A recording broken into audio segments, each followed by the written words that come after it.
The following podcast contains alcohol-enhanced conversations about alcohol, as well as the potential for the discussion about topics of dubious, disturbing, possibly offensive, but usually hilarious interest. The opinions stated herein are solely of the persons making them, and any endorsement of these opinions by any other party is not implied. Foul language is likely, but intolerant viewpoints are not. Listener intoxication is advised.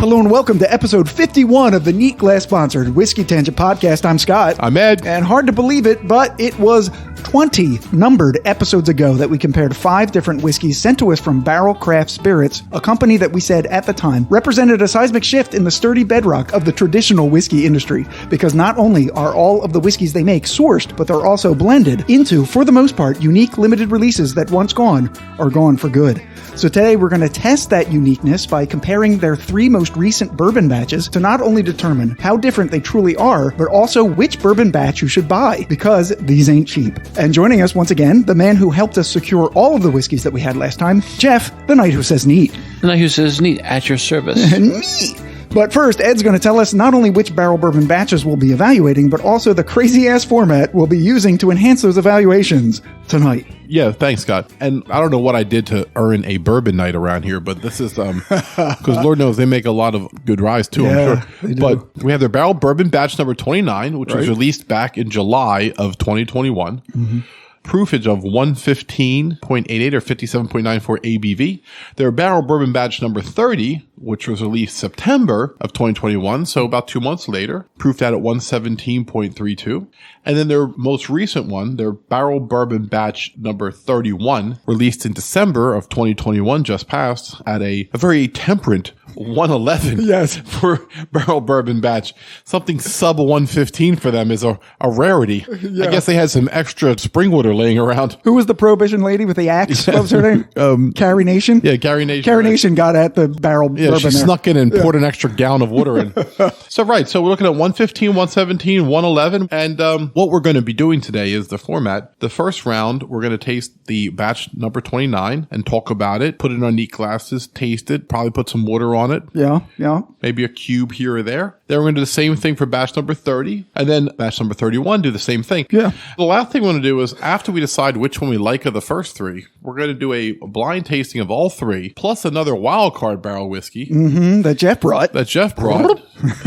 Like a mystery whiskey. And see which one we like best, and to see if it matches up with what we all thought when we could see what we were drinking. Right. Because nothing people deny more is that they taste with their eyes and mind. Yeah.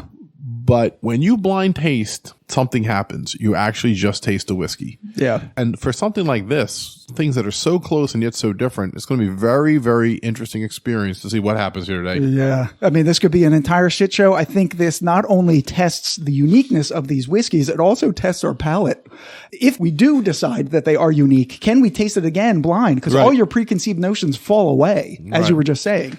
Right. Now, one thing is I haven't tried these before, so I don't have any preconceived notions right now. These are all brand new to me as well. We will have it once we taste it. Yes. It's interesting how 2 came out from July to September, and then it was a whole another 4 months before the next one came out. So right. So every 2 or 3 months, I guess, they put out a new one. So we better hurry up because they might put a new one out because it's February already. Right. So before we don't have the most recent, I had to tell you, it can't be a bad night for me because I'm drinking 4 barrel bourbon expressions, and I love everything I drink from them. It's just how much I love it. I just think they're a really unique company, and they're forging their new genre that many people are going down that road with them. Yeah, it's really great. We talked about on episode 31 that Jeff was on before about how Joe Beatrice founded Barrell Craft Spirits and how they approach whiskey blending. So there's no real reason to rehash that. If you're interested in it, please go back and listen to it. I do have 3 paragraphs from their website about their bourbon batches in particular, and then we'll get into all the mayhem and tasting. Barrell Craft Spirits blends exceptional bourbons out of ingredients sourced from all around the world. Our extensive stocks of high-quality casks mean we can craft extraordinary blends that maximize the nuances of each ingredient, yet always add up to more than the sum of their parts. We're progressive in our ideas of blending, but traditionalist when it comes to the identity of bourbon. We never add any coloring, flavoring, or water. Instead, we release all of our limited edition bourbons totally pure without chill filtration and at barrel strength to replicate the incredible experience of drinking directly from the cask. Each batch contains a range of ages and styles to add layers of complexity. The age statement on the front of the bottle always refers to the youngest barrel in the batch. We also tell you everything we can about the provenance of the contents, barring, of course, those few secrets our suppliers make us swear to keep. So the first one we're tasting is the 29. The Tears of Young Children. The Tears of Young Children, released in, as Ed said, July of 2021. The proof is 115.88. The age, mash bill, and source distiller. So they have a description of it. The base for batch 29 was an herbal and viscous blend of Indiana bourbons of undisclosed mash bills. The blend was then expanded with 6 and 7-year-old rye grain from Kentucky, chosen for its exotic cinnamon spice notes, and a floral 9 and 10-year-old wheated Kentucky bourbon. Finally, a small amount of 6, 14, and 16-year-old Tennessee whiskey was added for a fruity nose and a long oxidative finish. See, that's just doing the most right there. Isn't that amazing? 5 different whiskeys from 3 different states. Price is about $80. These are all about $80. I mean, things have changed a lot in 20 years. I remember when we were working with Beam Suntory for Legent. Yeah. And, they talked about how Fred No had to come around on blending because it was such a negative term when he was a kid. It really was. It's like you blend a bunch of shit whiskeys together that nobody else wanted. That's why Barrell had to say, we don't put coloring in, because that was the knock on blending back in the day, that you took shitty whiskey, you made it look better, you doctored it. Exactly. And so it's been like a revolution as far as in the whiskey industry, how blending's become something of an innovative trend. And we even talked about, Elijah Craig small batch should taste the same every bottle for 10 years, right? They wanted to taste pretty much the same. That's what they were going for. Now they wonder like, well, wait, what rickhouse is it in? And which floor of which rickhouse? Because that's going to evaporate more if it's up top. And so now it's okay to taste a little different on the same thing. Yeah. Companies like Barrell have just taken to a whole new direction. Like we're blending stuff and we're having fun with it. So it's become not only acceptable, it's become something of a new art form. Yeah. And I think they have presented themselves and I think distinguished themselves as the pinnacle of that art form. Mm-hmm. All right, so let's sniff number 29. Ooh, it's high proof. It's very high, even in our neat glasses. I sniffed too far in the glass. I do get orange right away. Orange. The first thing I got was orange. Sure. I will agree with you, Ed. Whew. Yeah, I think I blew my nose out a little bit. So, but I got some stuff before that happened. I got a little touch of cinnamon. Yeah, I was just about to say cinnamon. Yeah, it really was. A little touch of cinnamon and actually not a lot right away of the traditional oak and vanilla that I get from bourbons. I'm honestly getting cherry again. Spice. There's this nice spiciness. Very undercurrent to all the sweet citrus. I'm getting a clove. Cinnamon's there, but I actually think that I might have been smelling clove. Yeah. All right, let's taste this a little bit. I'm dying to. I know. Oh my gosh. Heaven help me. It is a spice bomb on your tongue. Wow. I'm going right to water. I can't taste anything. I can't taste anything at 115. Yeah. I got cherry right away. Cherry, yeah. Cherry and spice. But damn, it's good. They're fucking wizards. My God, it's a complex. My chest is on. I know. Fuck a Kentucky hell. This is like a Kentucky date rape going on in my chest right now. Jesus Christ. It's right in my throat. My throat's burning. Oh, shit. So strong.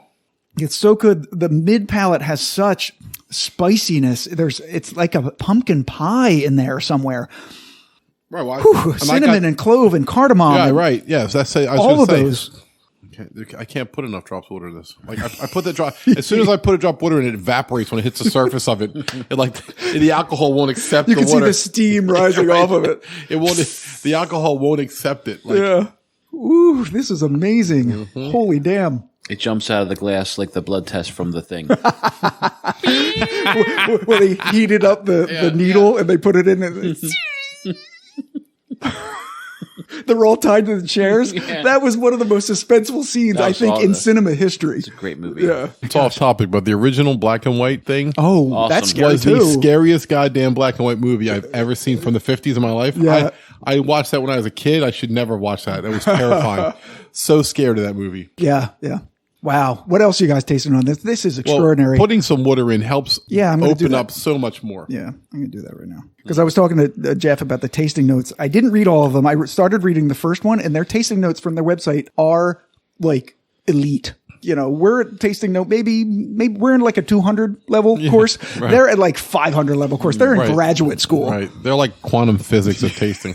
So we should read them like this? Yes. Well, if you don't smell biscotti. Cut grass on an August afternoon. Yes. Or should they read them like, our tasting notes are, I'm tasting cardamom, black cherry, the Stephen Hawking of tasting notes, the smartest tasting note person ever. Black cherry. They're very bad. Oh my God. Oh shit. I said pumpkin pie. I stand by pumpkin pie. This is amazing. Oh. On the back of the tongue, I could get your pumpkin pie. Yeah. Now, I want to be clear. This is a very, very good whiskey. I don't think I like this as much as the ones we had last time. This one is not blowing me away of all the delicious barrels I've had, the dovetail, the Amaro finish and all that. Yeah, that's why we're doing just the bourbons this time, because they do a lot of crazy finishes, which was what the things that we did last time. But I think maybe the first two we tasted, we just thought they were okay. It was the port finish and then the Takahi wine finish. Right. This, I think, tastes better than those. But you know, I want to be clear to the people listening. This is comparing the home run that just clears the wall and then the home run that's like rocking out on the second deck. You know what I mean? It's like with a show off a Bo Jackson home run compared to like the pitcher got one out. That's so true. You know, nudged one into the bullpen real quick. So not only are there tasting notes, they have an appearance tasting note. Or appearance note, I guess it is. Okay. Roasted pumpkin flecked with bright gold is how they say it looks like in the bottle. Wow. On the nose, a classic opening of brown sugar-laced oatmeal and freshly conditioned leather. As you swirl, it says Glencairn, but I'm not going to say that. As you swirl a neat glass. Right. So evidently Barrell's a place we have to go. Yes. Williams pear. Do you know what a Williams pear is? Anybody? Jeff? Oh, yeah, do you know what a Williams pear is? Yeah. Jim's mom, Jackie Williams, she had a pear. Oh. Cantaloupe. She had a pair of cantaloupes. Cantaloupe, the latter's broke. And mulled wine developed. Curiously, from a rocks glass, the evolution is more tropical, leaning toward tangerine, dried papaya, and mint tea with honeycomb.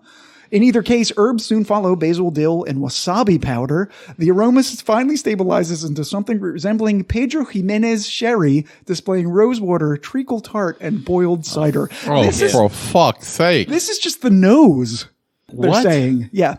On the palate, unmistakably cast strength. Yeah. Right there with you. We agree with that. A bright, pithy lime cordial note is rounded out by Mirabelle plum and sugar snap pea. Give me a break. Because I'd say 90% of the people that read that do not know what a... No. I don't know what a Mirabelle plum is. Right. Yeah. Once the palate has acclimatized, more traditional flavors of affogato. Oh, traditional affogato. Not running around the town square affogato. Traditional Italian affogato, not Sicilian affogato. Oh. I had to look up affogato because this was the tasting note that I read, and then I stopped there because this was getting out of my league. Isn't that like gelati yes. in espresso? Yes, exactly. It's a gelato with espresso syrup poured on top. Oh, somebody reads about Europe. Molasses and roasted mixed nuts emerge. That's the palate. On the finish, a bold salinity tugs at the taste buds, calling soft pretzel to mind. As it fades, flavors of milk chocolate and shredded coconut wash over the palate. This dude's like the Hemingway of tasting notes. I'm telling you. If somebody at Barrell listens to this podcast, please roll up a magazine, go over to the marketing department, and smack the person over the head. Just swat them. Just swat them a little bit. Just lightly. Yeah. Like I said, this is elite. Like a Mirabelle plum. I don't even know the difference between a Mirabelle plum and a regular plum. Nobody does, which makes it a little bit obnoxious. Yeah. And once again, they're not really a snooty company. They're not. Can we pull a whiskey jug and see what they say about it? I look for Whiskey Jug. We could look at Breaking Bourbon. I like the contrast. I'd like to see what a normal person says instead of the company that makes it. Yeah. So the palate for them, a tropical fruit, maple sugar candy, barrel char, dark chocolate, caramel, vanilla, nutty, spicy mix develops on the back end, rich and robust, but not overly hot. There we go. Is that so hard? Something approachable that we can understand? Listen, we've all drank a lot of whiskey, all right? Jeff's basement looks like a cry for help. He has 85 bottles down there, okay? Me and Scott have drank 150 bottles at least the last 2 years. And we've tasted a lot and we've read a lot of tasting notes. So I don't think you gain a lot by making your tasting notes unapproachable to not just the average drinker, but the advanced drinker, which Scott and I and Jeff would have to say we are. You can put 1 or 2 in. You want to put in your Middleton pears or whatever, or parsnips every now and then, that's fine. But to have every single line of it be untastable for the average person, I just feel it does your delicious whiskeys a disservice. I feel like whoever's ever doing this just has a really sophisticated palate and can tease out all of those or things. a thesaurus, Scott. Maybe they just have a very sophisticated vocabulary. I mean, I didn't taste half of what they even said in there. Wasabi powder on the nose? Yeah. I mean, come on. I feel like we're angry now. We're angry. No, you can't be angry drinking delicious whiskey. God, this is the delicious whiskey. But it just bothers us when there's so much that could be done that, I mean, we've made our point. Scott will trim this down to a nice digestible morsel. I mean, all I can say is I hope these taste wildly different, because I'm not sure that I'm not going to be able to taste what these are. So just keep also a rating in mind. Right. Right now, this is the worst and the best. Right. Yeah. Because it's the first one. It's the first one. Right. Mm-hmm. Right. So let's continue on to Barrel Batch number 30. This was released in September of 2021. As Ed said in the intro, the proof is 117.32. This is the highest proof that we have tonight. The blending of batch 30 began with 3 separate sets of bourbons, a group of tropical fruit-flavored 5-year-old barrels from Indiana, a group of stone fruit-forward 10-year-old high rye barrels from Tennessee. Stone fruit. See, we're getting there already. Go ahead. And a group of nutty 6, 9, 11, and 15-year-old barrels from Tennessee. After mingling separately, so all those groups were separately combined for a month. Then they were carefully blended together and topped off with wheated bourbons from Kentucky and Wyoming to enhance the complexity of the blend. So this has even an additional state of bourbon. So it's going to be very Wyoming-y. Yeah, Wyoming-y, because that is the adjectival version for Wyoming. We nosing? Yeah, interestingly, this doesn't smell as hot as the 115, the 29. It does, and I have some vanilla, like a toasted marshmallow. Okay.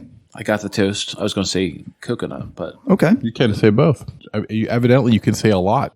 I have a Jefferson coconut. I smell some Indonesian vanilla. With the crust of shortbread cookies. Just the crumbs at the end of the package when you're done the cookies. That dust that's at the bottom, that's what I'm smelling. The dust of Lorna Doones. Yeah, exactly. Yeah, like when you get your winter coat out in January and you find something in the pocket. Right. And it's an old butterscotch lifesaver. I'm getting that flavor right like that. Butterscotch lifesaver. That's a pretty good one, actually. Mm-hmm. Wow. Honestly, I smell a little bit of chlorine, like a pool. And I just got a whiff of that. So I guess it would be like sort of a mineral-y kind of quality.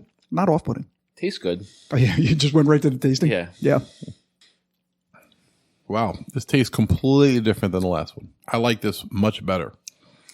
Ooh, what is that flavor? It's almost tart. It's making me like pucker a little bit. What is that? Like a lemon type of... Almost a sour flavor. Yeah, I was going to say like maraschino cherries. Oh, that's interesting. You know, that's right, because my first thought was the citrus, but then I was like sugar. Like a simple syrup almost, but not simple syrup. And the juice from a jar of maraschino cherries, actually, I'm tasting that too. The taste does have this really interesting sour quality to it. This is wonderful in a different way. Oh my God, yeah, it's really good. I'm getting a little bit of leather on the smell now. I wonder if they go into the blending process with a taste profile in their mind, or if as they're blending, they're coming up and go, ooh, that's good. Let's try to get a barrel that enhances what I'm tasting there. And then they come up with some like crazy thing. I have to tell you, if you and me curated an infinity bottle, I have to believe that at this level, they're going in with some type of a plan. The master distillers and the blenders know what they taste like. So it's quite obvious that they're going for a certain profile, because why add them? They're certainly not going, well, let's just put these 2 really expensive whiskeys in and see what that does to it. Oh shit, it tastes like hell. Right? They're not going to do that. I'm sure they go through with that though. They probably do add some stuff and they go, oh no, that wasn't good, Dad. Because we've done that too. After putting some water on it, I find that put some water in. leather, maybe tobacco flavoring came out. So more savory stuff comes out with water. With a little water, and balances the sweet a little bit, which makes it even more enjoyable. And I realize now why this is so much higher proof. This tastes really good at 117. Like, it doesn't have to be lower. Like, the one before it was 115 and tasted hotter than this. And the 129, I just tasted it. You went back to it? It doesn't really hold up as well as the 30. Okay. I think the 30 is a superior whiskey. I agree with you. I like the 30 better. Jeff, you like the 30 better? 30 so far, yes. Yeah, I do too. It's really but good. I love the 29. So the 30 is like one step further. It's like, I loved hooking up with Miss Maryland, but Miss New York is my new favorite. They're all beauty queens here. Right. That's true. Okay, so on the appearance, rich and golden with bright hue and striking viscosity. On the nose, bright and perfumed notes of French cider, inflected with quince and a touch of apple cider vinegar. As your nose adjusts, peach cobbler, pumpkin, and fig take over. There's an earthy side, displaying radishes and butter, tahini, and damp wool. The oak brings coconut macaroon. You said coconut. There you go. Coriander and peppermint without smelling woodsy. On the palate, a sweet and tightly focused entry tasting of coffee ice cream in an oatmeal raisin cookie sandwich. So, is that so hard to do? That's a beautiful tasting note. Right? I would love that. Right. You've just put us into a great place. Basil, fennel seed, and a whole mug of chai round out the herb and spice register. Fruits are subtle but delightfully tropical around orange, curacao, pawpaw, and toasted coconut. There's a coconut again. Finish, a burst of caramel and milk chocolate. As it fades, the tongue is left with the rich, almost fatty notes of chestnut honey and beeswax. An exhale through the nose carries quite opulent aromas of molasses and fig. I get a little bit of milk chocolate on the finish. It's funny what sometimes the prompting of these notes will give you. And I actually don't taste fig, but I did smell it, which is very interesting. Fig's another thing, just like wine and whiskey. There's different types of figs. Every fig will taste differently to different people. Yeah, wasps get in there and they procreate inside the figs. Yep. It's crazy. Just like you can get, what's that, in the nectarines, you get those earwigs. You ever have a nectarine, you chop it open and there's an earwig inside? No. It scared the shit out of me. I actually screamed like a little girl. Actually, sounds like a chimpanzee having sex. Chim. That's Speed Racer? Yeah, Of course. Okay, so let's move on to 31. All right, 31. All right. Hope this isn't too boring for you guys at home. This is a really serious, sort of tasting episode. We are friendly with Barrell because we like what they do. I mean, people think, oh, you like Barrell, so you talk good about them. No, we talk good about Barrell because we like Barrell, and then we reach out to Barrell, and then we have a relation with Barrell. We just shit all over their tasting notes. We literally just shit on their tasting notes. I mean, but we love their we love their company, we love their Yes. whiskey. But listen, it doesn't mean we have to just literally lick the taint of their tasting notes. Okay. So this is an episode for serious whiskey drinkers who want to get deep into a brand that's making waves and doing their own thing. That's what this is about. And this goes back to was it 2020 where we had the The Zoom call. The Zoom call. Yeah. Right. Canals and... No, in Benash. It was Benash, actually. Billy was on the Oh, call. right. It was Okay. Benash, yeah. And that was the first time that I really seriously tasted Barrell. Yeah. And we all fell in love with it. We did. And ever since that point... There was at least 5 or 6 whiskeys that night, wasn't there? Yeah. They had sent us all samples. It was Ava, right? Ava, the rep in the area, was hosting it. Ava Mulcahy, who has since married Oh, actually. and last week had a baby girl. Oh, that's nice. Ava, congratulations. Congratulations Such a nice to person. Eva. And I'm not stalking you. That came off straight from Facebook.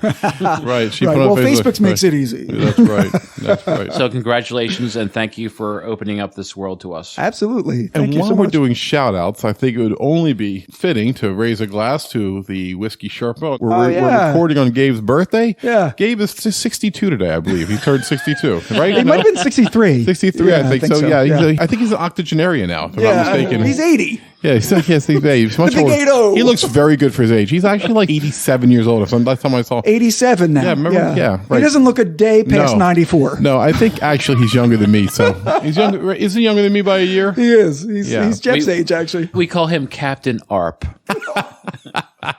So Gabe, I hope you're lifting a dram somewhere. Yeah, what dicks we are. We're recording a barrel tasting episode on his birthday. Jeff and I we were talking about we this didn't earlier. think to invite him. Like, No, we have another mic and we have another glass. Oh, but we didn't really have that much. Right, Barrel. exactly. 'Cause Barrel sent us 200 milliliter Yeah, 2 milliliter samples. samples. So, Gabe drinks them in his sleep. When Gabe goes to bed, he puts up like a bourbon IV. He is the Sherpa. He has bottles all over him. He drinks half of it as he goes up the mountain. That's right. And the other half on the way down. And Lord knows he loves to go down. So, happy birthday, you little bitch. All right. So, Happy birthday, Gabe. So, bourbon batch number 31, released in December of 2021. Proof is the lowest proof of tonight, 111.2. Batch 31 was a blend built around the sweetness of a group of 6 and 7-year-old 99% corn bourbon barrels from Indiana and a group of 6 and 7-year-old wheated bourbon barrels. To bridge those two groupings, we layered in 15 and 16-year-old barrels from Tennessee for their gentle nuttiness and oak. Finally, a selection of 10-year-old barrels was added to bring notes of milk chocolate and tropical fruit. Collectively, all of these whiskeys were from Tennessee, Kentucky, and Indiana. I'm getting some sweet fruits on the nose. Got a lime right away. Oh, interesting. Not A lime cordial? No, just a fucking lime, Scott. Random belligerence. Just a fucking lime, Scott. Edition.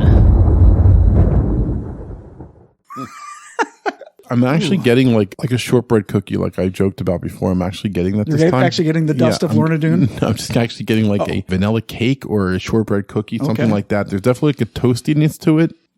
Nice. There is a slight hint of orange. It's not orange zest, but more like an orange curacao. Yeah, definitely orange. The corn whiskey is coming off so sweet. Not even getting corn. I'm just getting like the sugar. It's very sweet on the nose. Yeah, it smells like simple syrup. Yeah, exactly. Yeah. So I'm getting just sugar and sweet dominating the nose, and I have to really fight through that to find any type of a scent. Ooh, what is that I'm smelling now? I mean, I get a little bit of tropical, banana, a little bit of like that sort of spicy note that you get from papaya. It's not spicy. That's not really but it's like. Papaya is a flavor also. Right. Like tequila is like tequila. It's papaya. Like nothing smells like papaya. I get like that, but it's also very sweet. Yeah. I'm getting baking spices, cinnamon, not really deeper, like real deep, like clove, but like a cardamom, like a spicy citrus. I'm not getting a lot of spice though, compared to the second one. Not the 30. No, more than 29, I think. You won't taste it. Mm-hmm. You guys ahead of me? Oh, wow. That is so smooth. Now I get vanilla. A lot of vanilla. You have vanilla and butter. Mm-hmm. That's a good combo, yep. Oh, it's almost fizzy on the tongue. At the very finish, I get like a soda quality. I know what you're saying. It does kind of sizzle in the tongue. Yeah. I don't know what does that. It's a reaction from whatever you have in your mouth compared to whatever's in that. Yeah, sure. yeah. And also your general state of unholiness and the fact that this might be playing with a little bit of holy water. My unholiness. Right. Yeah, they might use spring water and a dash of holy water. I don't, Holy diver! Just so that your tongue will sizzle and fall out of your mouth so you can speak no more. Wow. Heretic speech. The black speech of Mordor. Getting a little, black cherry kind of vibes. Black cherry. Yeah. No. Wait, that's Buck Cherry. Black Betty. Black Betty. Oh, black cherry. Blam a lamb. Is this why you listen to us, for that riveting comedy like that, everybody?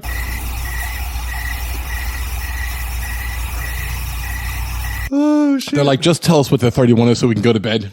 I am torn because this is so smooth. It's so nice. It's so sweet and a little bit of spiciness, a little bit of savory leatheriness, very slight. But I think this is much more balanced than the first two. I like the second one better still. I like 30 better for me, but I can see why you. Well, yeah, this is very good. So that's why I'm torn. Yeah, I really like 30, but 31 is so much more balanced. It's such a nice whiskey. It's very complex, but at the same time, it's the most approachable. Yes, 31 is terrific.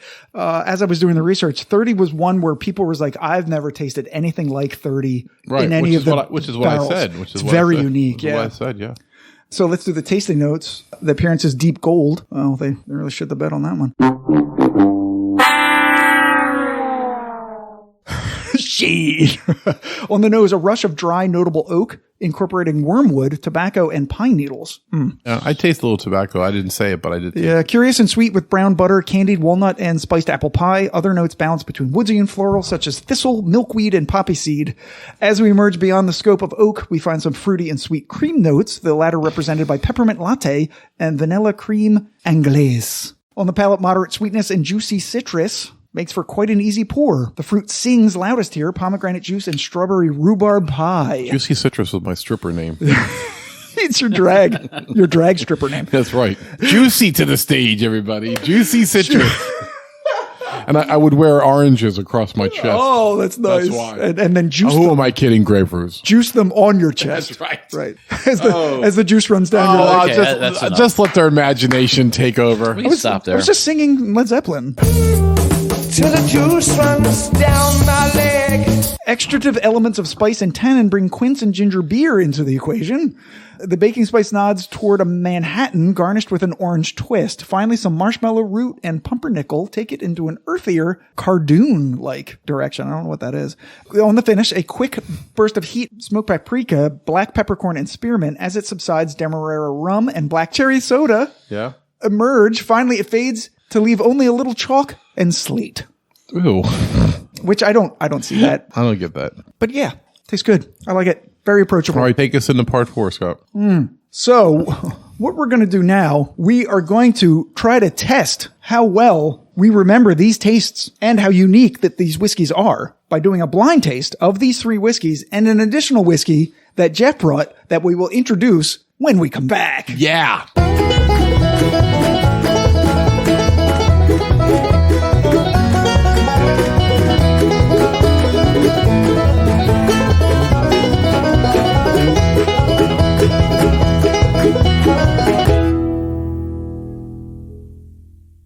All right, so we're back now for the last part of tonight's episode, a blind taste of the 3-barrel bourbon batches that we've already enjoyed. And then we are adding a 4th mystery barrel selection brought here today by our good friend, Jeff, the Knight Who Says Neat. Yes, so I'm bringing with me the Barrell Bourbon New Year issue for 2021. I have never tasted it before, but it was a gift from last Christmas.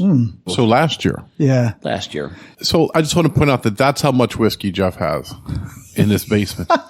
Like that he has a delicious, one-of-a-kind expression from Barrell. I didn't get a chance to get to it. Yeah, we were talking earlier how much whiskey he has because he's in that South Jersey Bourbon Drinkers Association and he's on a list and he has to buy the bottle every time it's available or he gets kicked off the list. It's like one of those country clubs where you have to spend $200 on food every month, whether you're hungry or not. Yeah. I'm totally happy with it too because I love having something new each month. Sure. And I share it with my friends. Yeah, absolutely. Yeah, we love that you're in it. They pick tremendous stuff. They really do.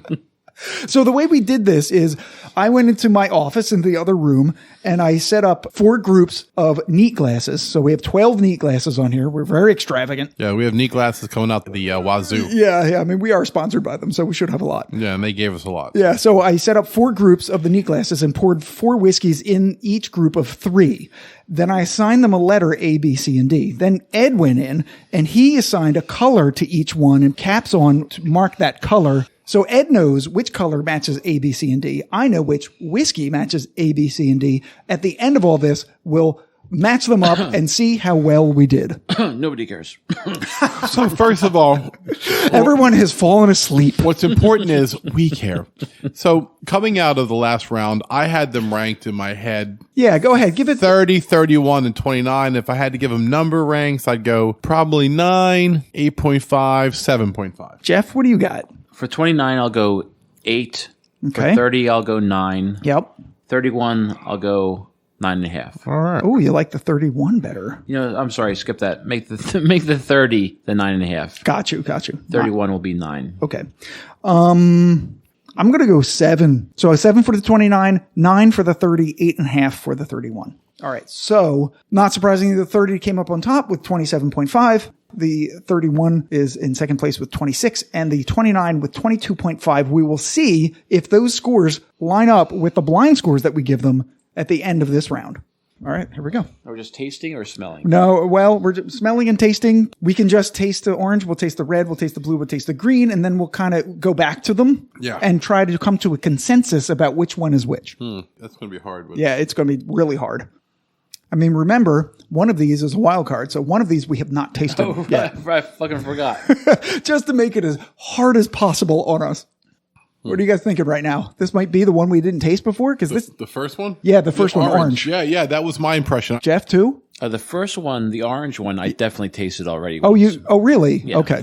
Now, the blue one is new and may be the New Year's Eve one. Oh, wow. You're already skipping ahead. Did you taste the red one as well? Yes. Jeff is fast. Fast and easy. Ed, what do you got? I've tasted them all, which just caused a general sense of confusion. Oh my God, the red is delicious. Whew. I really like the red. Okay, so I'm thinking initially the red tastes to me like 31 because it's nice and fruity and smooth. I don't know. It's got a bite to it though. This is fucking hard. Why did we do this? So it's a dumb idea. It's a dumb idea, Scott. It's the hardest thing I've done in my life. Going to college is easier than this. Especially after we already did the Elvis short, and then we drank 3 high-proof expressions. It's a hunk of burn in the throat. Ooh. Love it. I think we're going to get drunk real fast. Oh, Jesus Christ. So now the blue tastes a little smoother to me. Maybe blue is 31. Ed, have you tasted all of them? Mm-hmm. Yeah, I haven't tasted green yet. I can't understand what I'm doing. I went through once, took little slips of all of them, and I felt like I knew, oh, this is this. Then I went back to the second time. They literally all tasted exactly the same. Like my throat is just fucking done. Like it's like scorched earth in there.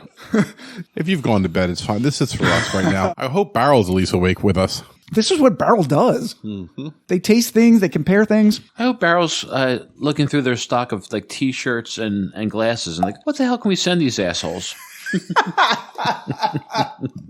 Especially since we berated their tasting notes. It's like one guy though. That's not Barrel. They know who it is. They're laughing. They feel the same way we do. Okay, so where are you guys at on determining? Maybe initially we should try to determine which one is not one we have tasted tonight. Okay, I can do that. So Jeff, which one do you think you have not tasted tonight? I think I have not tasted the blue yet because the blue has a bit of a bite to it. It does. A little something extra. A little chemical something going on there. So that I think that may be the New Year's cast strength. Yeah, it has a really strange, I want to say artificial blueberry gum what's taste. the proof on that? Can I find that out? Yeah. Proof on the Barrel Bourbon New Year 2021 is 113.9. See, that's why it's sitting. It's an interesting place for it. So we have a 117, a 115, a 113, and a 111. Ed, do you agree that blue is different than what you've tasted earlier? It was kind of commingling a little bit with what I remembered of 30. Yeah. But yes, there's a herbaceous leather finish that none of them had before. Yeah. Okay. So we've decided that blue is the New Year, the wild where card. Does it fit in? I've already ranked the other 3. I can't figure out where blue goes. So let's do this. So orange, you tasted first. Yeah. Orange is 30. I'm saying 30. Green is 31, and then blue is the new one. It's hard. Right. Yeah. So Jeff, what do you think? Orange, I think that's the 29. Okay. So the blue, I think, is the New Year's. Yes. Red. I think that's the 30. You think that's a 30. All right. The green, I think, is the 31. Okay. We're all in agreement that the blue is the one that we didn't taste before. So if this is not true, we should just give up the podcast. Well, it's just another lesson on how your taste buds can kind of make you look like a dick. And I'm going to say the red is the 31. I think the green is really spicy to me. So oh shit. Now I don't fucking know. Who decided to do this, Ed? You did, Scott. Yes. This is all my fault. This is all my fault. You typed up the agenda and handed it to me, and I read it.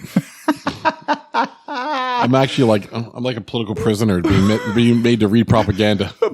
I'm like blinking torture in Morse code. Oh shit! Let's take him into his bathroom and waterboard him on his bidet. Honestly, I'm super confused right now. He's gonna have to cut the shit out of this because he's taking 20 minutes to pick whiskey. So I'm gonna cut. This will come out like 9 seconds, like he's a genius. I'm cutting so much. Okay, so I think the green is the 30, and I think the orange is the 29. I think we're exactly in agreement. Yeah, I think Jeff and I. You said the orange is 29? Yeah, Jeff and I. Completely wrong. Absolutely no way. It's a red. I will bet my stomach on it. Okay. So this is the fun part. Yeah. Mm-hmm. Right. So we've made our determinations. We are all in agreement about blue being the wild card. So blue, wild card. Ed, what letter matches blue? A.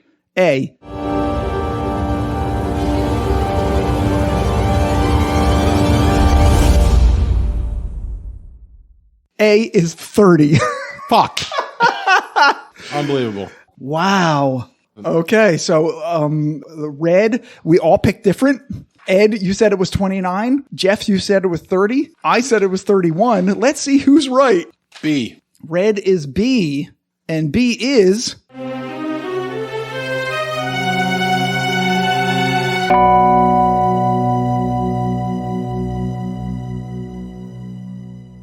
the wild card. Damn it. No, it isn't. B is the wild card. We've assaulted our taste buds with 4 distinctly different high proof whiskeys. They get a little bit shorted out. Some lingers in your mouth while you pour the next one in. So you get a little bit of a kind of like tunnel vision as far as your taste buds go, I think. Yeah. And honestly, to do it the right way, we should taste the orange, wait 3 minutes, clear it with some water and maybe a cracker, then taste the green and wait 3 minutes. But who's got time for that? That's fucking 18 minutes of our lives we're not doing. So I'm literally splashing it right on top of each other. It's all mingling in my mouth like a nightmare. I can't believe how drunk I've got in 12 minutes. I'll say that. Holy crap. So what's the next color? Okay, the next color is green. Ed and Jeff guessed this was 31, which is still in play. I guess it was 30, which I'm wrong because 30 was the blue. Okay, so green is C. Green was C? Yeah.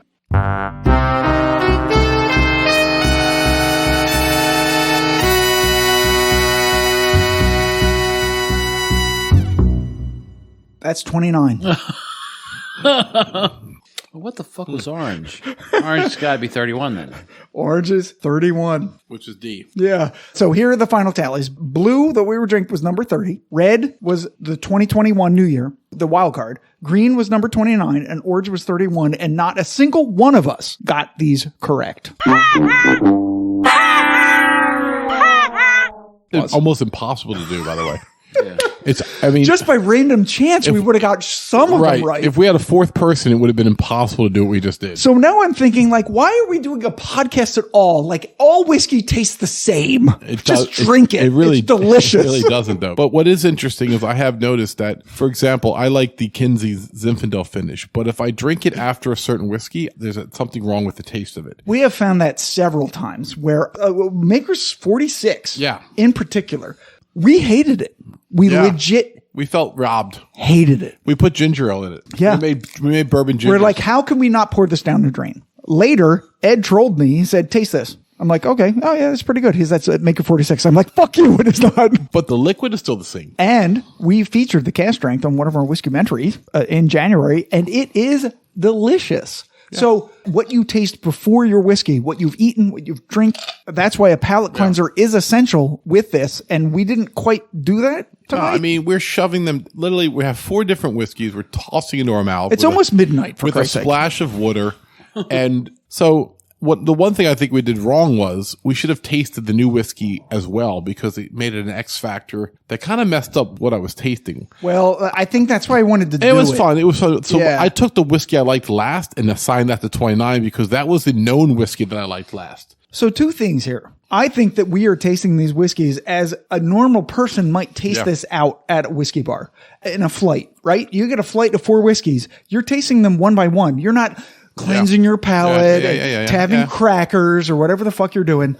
The second point I want to make is that all of these whiskeys are good. Oh my God, yeah. We are splitting hairs. Yeah. The most you can split them. And when we're saying like from a 9 to a 7.5, in reality, we're like 9.8 to 9.7 to 9.6 to 9.4. Absolutely. Like if I went into a bar and they gave me the 29, like on a globe, I would be like, yes. Right. So Jeff, did you combine all of them into one? I combined all of mine into one. I made an infinity bottle into one glass, and it's pretty fucking good. Is it? Yeah. Oh, fuck it. I'm going to do that. I'm going to do it too. Fuck that shit.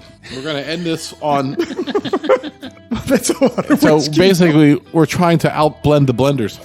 This is it's Barrel really Bourbon good. 32. Ooh, this is nice. So if you have an extra $370 laying around... What you want to do is you want to go out and get the 29 Barrel Bourbon Batch 30, Barrel Bourbon Batch 31, and the 2021 New Year's edition, which is hard to find now. Why not? And then put them in a big bucket. What you do is you get one of those 5-gallon like Poland Springs water jugs for your house, pour them all in there, shake them up every day for like 5 days, and then pour them back in the bottle, and you get a really one-of-a-kind special expression. This is delicious. I'm going to take this to the head, and that will be the end of the podcast. Oh, my God. Yeah. For the Whiskey Tangent Podcast. I'm Ed. I'm Scott. I'm Jeff. Cheers. Later.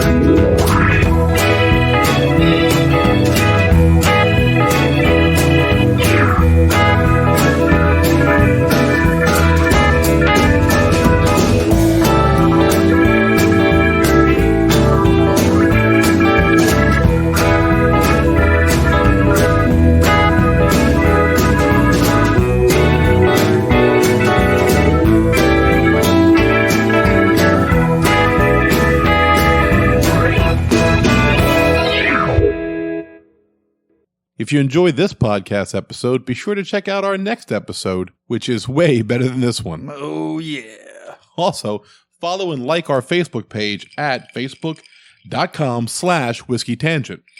And follow us on Twitter at Whiskey Tangent. You can follow me personally at That Whiskey Guy.